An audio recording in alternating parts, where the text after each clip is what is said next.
அனைவருக்கும் வணக்கம். இந்த வீடியோ பதிவில் நம்ம பார்க்க போகிறது இன்னைக்கு ஃபுல் மூன் டே 10/6/2025. இன்று பௌர்ணமி. இந்த நாளை தவறவே விடாதீங்க.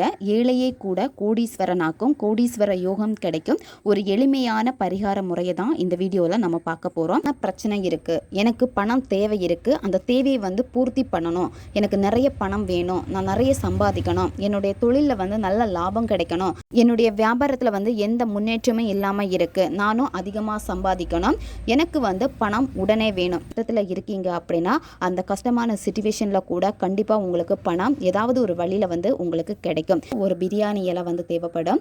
பிரியாணி இலை முழுமையான இலையாக இருக்கணும். நீங்கள் இப்போ தீபம் அல்லது கேண்டில் ஏற்றி வச்சுருப்பீங்க. இந்த பிரியாணி இலையை எடுத்துட்டு 3 வாட்டி அந்த நெருப்பில் சுற்றி நீங்கள் எடுத்துக்கோங்க. உங்களுக்கு எவ்வளோ அமௌண்ட் வேணுமோ அந்த அமௌண்ட்டை எழுதிக்கோங்க. அடுத்து என்ன பண்ணும் அப்படின்னா பே லீஃபுக்கு மறுபக்கத்தில் இந்த ஸ்விட்ச் வேர்டை நீங்கள் எழுதுங்க. உங்களுக்கு வீடியோ ஸ்க்ரீன்லேயே வரும், பார்த்துக்கோங்க. ஜாக்பாட் இதுதான் நீங்கள் எழுதணும். இந்த ஸ்விட்ச் வேர்டை எழுதிட்டு அடுத்து என்ன பண்ணணும் அப்படின்னா இந்த பிரியாணி இலையை உங்களுடைய இடது கையில் வச்சுட்டு வலது கையை இந்த பிரியாணி இலைக்கு மேலே வச்சுட்டு மனசில் சந்தோஷமாக நினச்சிட்டு இந்த ஸ்விட்ச் வேர்டை நீங்கள் சொல்லணும். நெருப்பில் இந்த பே லீஃபை காமிச்சு எரிச்சிருங்க. கூடிய அந்த சாம்பலை காற்றில் ஊதி விட்டுருங்க.